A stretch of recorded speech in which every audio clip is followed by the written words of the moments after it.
جہاں پہ اللہ کا ذکر ہوتا ہے، جہاں پہ قرآن کا ذکر ہوتا ہے. اب ہم ذکر کر رہے ہیں، آپ اپنے گھر میں بیٹھ کے سن رہے ہیں، الحمدللہ یہ محفل ہے ہماری قرآن کی. اور وہ اس محفل میں وہ فرشتے کہتے ہیں کہ وہ پر اپنے بچھا کر قطار در قطار آسمان تک پہنچ جاتے ہیں. اور پہنچ کے کیا کرتے ہیں آپ کو پتہ ہے؟ وہ اس محفل میں بیٹھے ہوئے لوگوں کے لیے استغفار کرتے ہیں.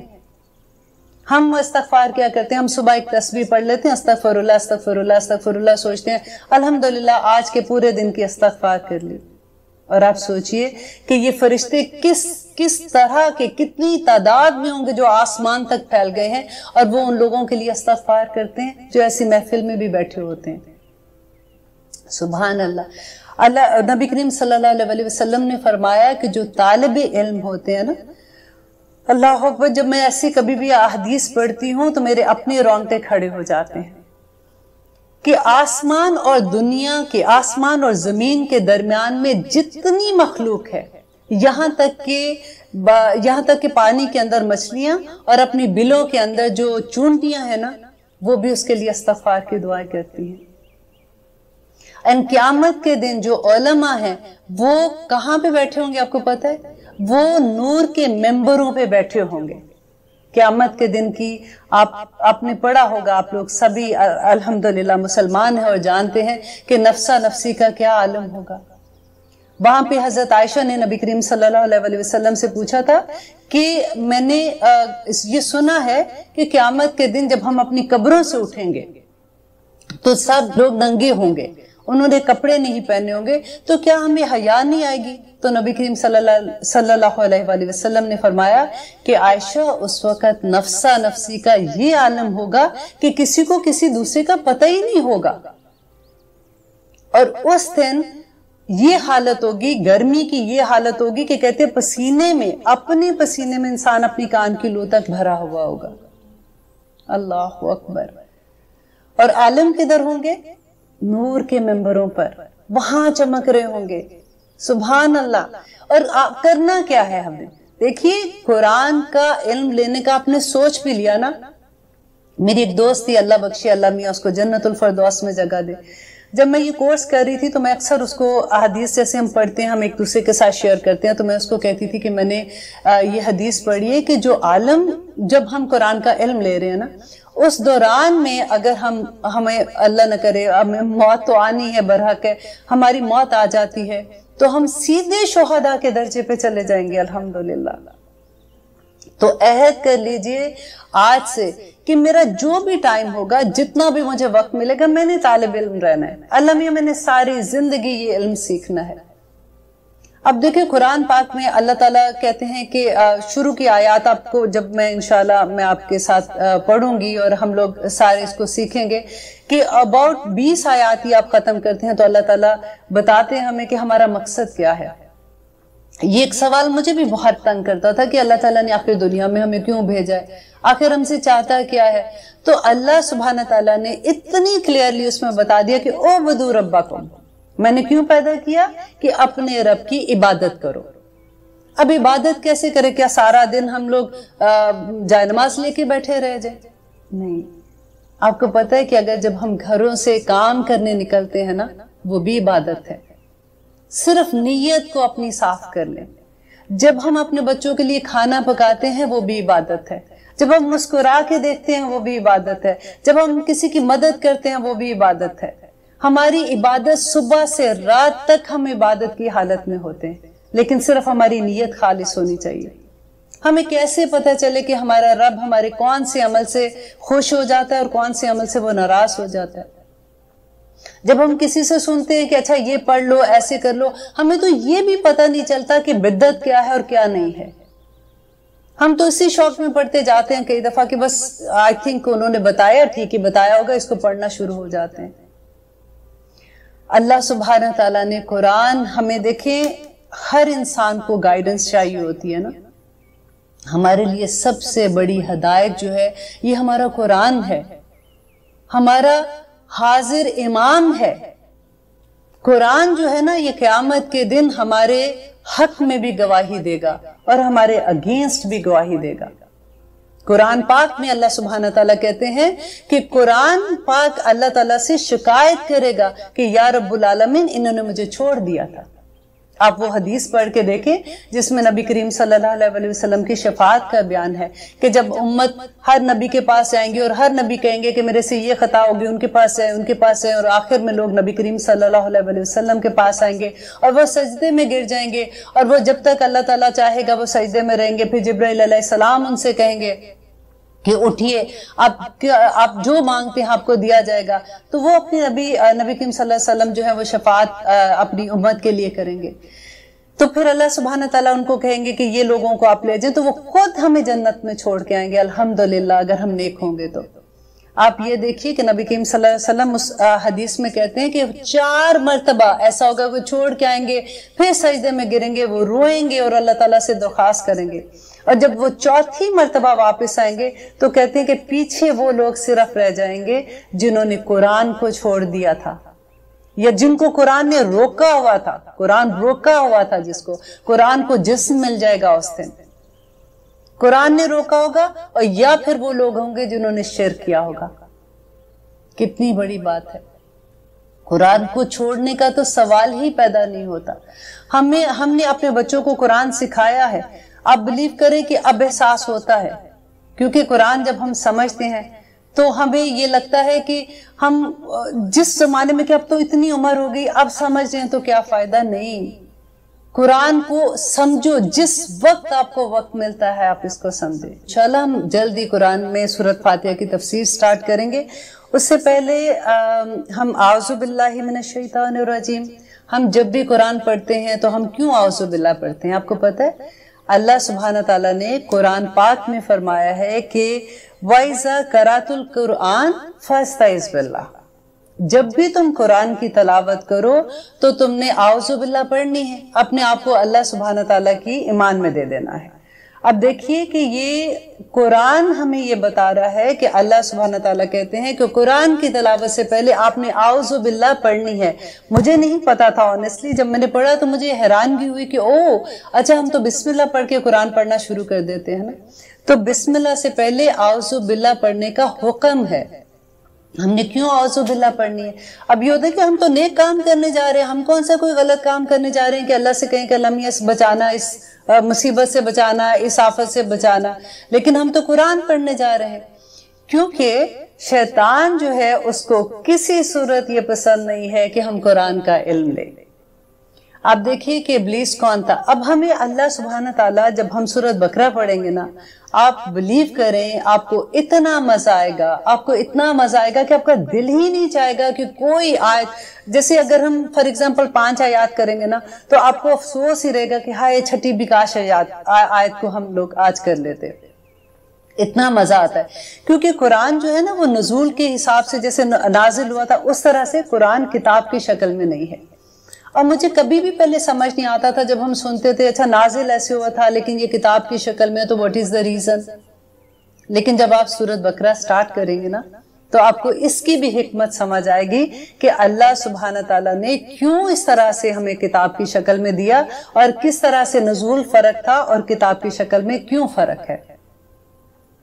اب دیکھیے اللہ سبحانہ تعالیٰ جو ہمیں بار بار وارن کر رہے ہیں کہ قرآن سٹارٹ کرنے سے پہلے اعوذ باللہ پڑھ لینا، تو یہ شیطان ہے کون، ہم اس سے کیسے بچیں، اور ہمیں کیوں بچنا ہے، اس سے پتہ ہونا چاہیے نا، ہمیں اپنے دشمن کا تو پتہ ہونا چاہیے۔ اللہ سبحانہ تعالیٰ شروع میں سورۃ بقرہ میں بتا دیتے ہیں کہ شیطان جو تھا یہ ایکچولی ابلیس جو تھا یہ جنوں میں سے تھا، اور وہ اتنا عبادت گزار تھا، یہ بڑی ڈرنے کی بات ہے، ذرا غور سے سنیے گا کہ یہ اتنا عبادت گزار تھا، اتنا عبادت گزار تھا کہ اللہ سبحانہ تعالیٰ نے اس کو فرشتوں کے درجے پہ رکھا ہوا تھا، وہ ان میں آتا جاتا تھا، ان میں بیٹھتا تھا، اور کیونکہ عبادت اتنی کرتا تھا اللہ کے ڈیفینیٹلی فیورٹ بندوں میں ہوگا۔ اب ہوا کیا کہ جب آدم علیہ السلام کی تخلیق کا اللہ سبحانہ تعالیٰ نے سوچا اور اللہ تعالیٰ نے فرشتوں کو کہا کہ میں آدم بنانے والا ہوں اور میں وہ کریٹ کرنے والا ہوں، تو فرشتوں نے جو اللہ تعالیٰ کے ساتھ بات کی، یہ انشاءاللہ سورۃ بقرہ کے شروع میں آ جائے گا آپ کو، اس لیے میں ابھی وہ پورا قصہ نہیں بتاتی ہوں۔ تو جو ابلیس تھا نا